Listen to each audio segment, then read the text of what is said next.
Buka mindamu ya para pendukung dia ini ya. Wawasanmu itu jangan seperti kuali wajan kendil ya. Buka mindamu wawasanmu ya. Haram halal katanya. Pemilu itu tidak tertulis, itu ada tulisannya halal haram.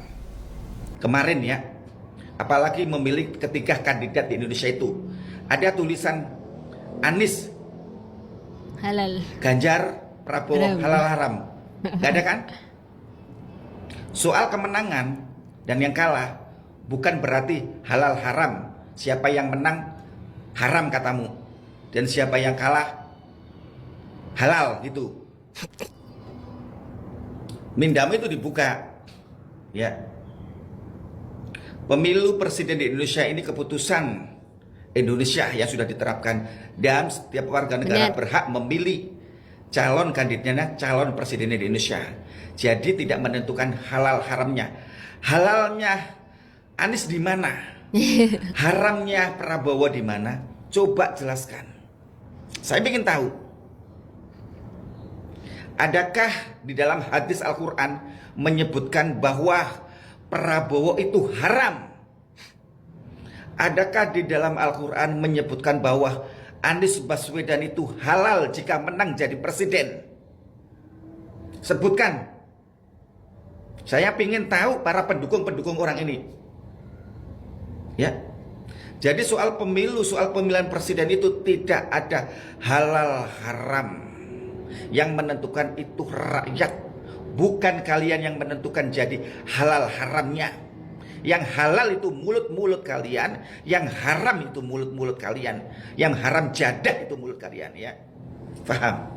Hei, kalian tahu nggak? Anies Baswedan sama Prabowo itu jelas pinteran Anies.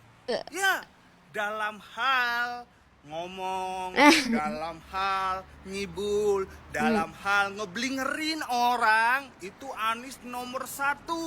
Dalam hal menjual agama, ayat hingga mayat, itu Anies.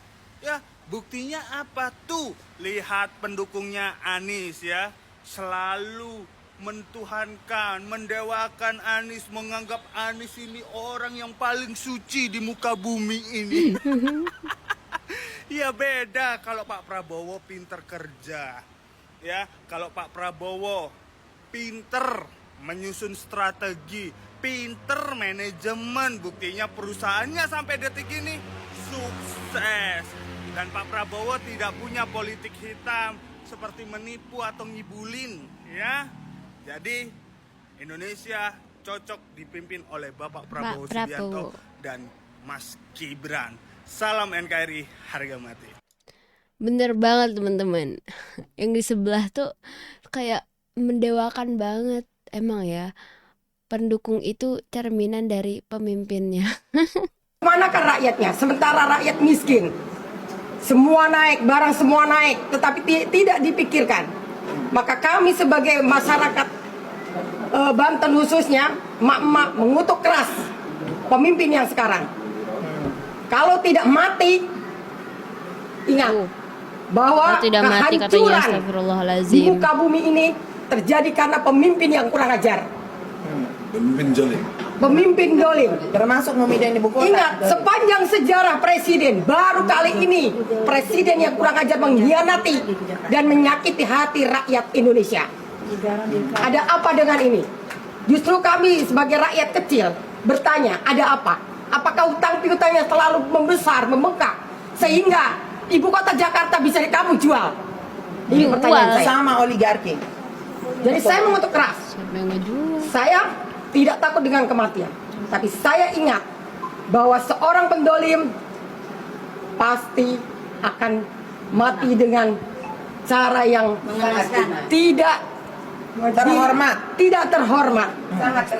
Bahkan bisa saja rakyat yang membunuh pemerintah tersebut, karena rakyat sudah tersakiti dan terdolimi.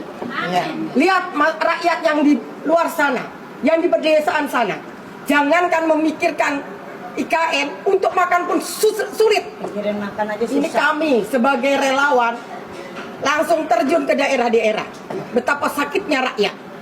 Maka kami sebagai orang Banten dan sebagai rakyat Indonesia mengutuk keras adanya pemindahan ibu kota.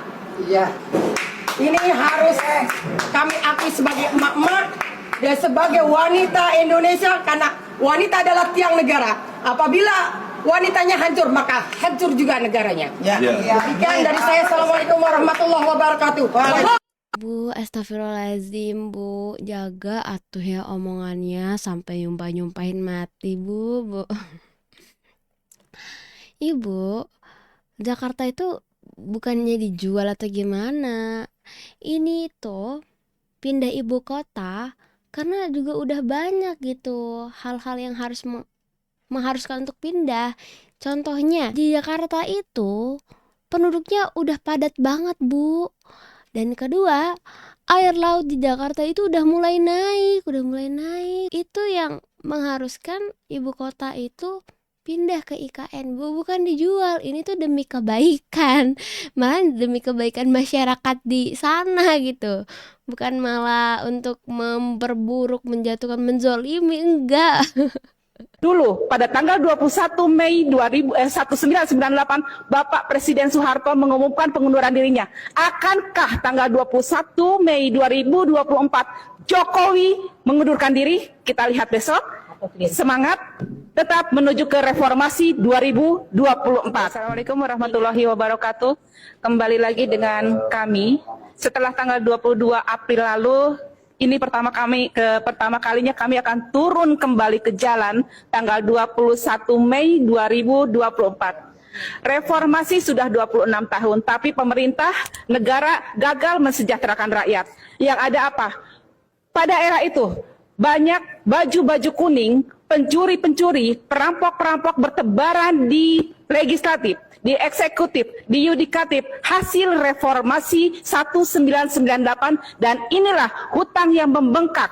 Keadaan sudah tidak bisa dikendalikan, hukum sudah tidak bisa diterima di masyarakat, maka besok tanggal 21 Mei 2021 kita akan lihat. Dulu pada tanggal 21 Mei 1998 Bapak Presiden Soeharto mengumumkan pengunduran dirinya. Akankah tanggal 21 Mei 2024 Jokowi mengundurkan diri? Kita lihat besok. Semangat tetap menuju ke reformasi 2024. Ingat, ini adalah panggung revolusi akhlak. Emak-emak wajib turun karena disinilah semua kekuatan akan kita lihat sebagai ibu. Bagaimana anak-anak kita ditindas, bagaimana anak-anak kita dibodohkan, bagaimana kita dimiskinkan, karena ini berdampak sangat tinggi kepada rumah. Tetap semangat, konsisten dan istiqomah dalam perjuangan menuju Indonesia merdeka untuk anak-anak dan cucu kita. Assalamualaikum. Aduh, Bu, gak usah kayak gitu lah, Bu ya. Ini sekarang tahun terakhirnya Pak Jokowi. Gak usah kayak gituin juga. 4 bulan lagi udah turun Pak Jokowinya. Sabar aja nunggu. Anak Abah pura-pura tertawa padahal stres. Ngapain stres, ha? Hidup itu udah enak ya. Hari libur ada di villa ya. Jalan-jalan luar negeri kalau ada duit. Ngapain stres? Anak Abah mah nggak stres karena anak Abah nggak pernah menagih janji ya. Ya beda sama sampean yang merasa udah milih, yang merasa sudah menang, pasti ujung-ujungnya nagih janji dong. Makan siang ya jadi sarapan. Berubah-ubah. Perubahan apa melanjutkan? Kok berubah-ubah sih? Tadi katanya makan siang gratis, sekarang jadi sarapan. Sarapan kan bisa makan kacang hijau, bubur kacang hijau. Anak Abah mah gak pernah stres, alhamdulillah. Hidup udah enak ya, banyak-banyak bersyukur, amin. Aduh, Bu ya. Ibu lagi. Mau kayak gimana tuh muka ibu dibikin senang-senang kayak gimana, dibikin ketawa-ketawa, kelihatan banget terpaksa. Lagian nih, Bu ya. Siapa sih, Bu? Pendukung 02 yang nagih-nagih janji. Malahan yang sering nagih janji itu pendukung 01 yang model-modelnya kayak ibu. Oke guys ya, mungkin aku sampai sini dulu. Terima kasih buat semuanya. See you in the next video. Assalamualaikum warahmatullahi wabarakatuh. Bye-bye.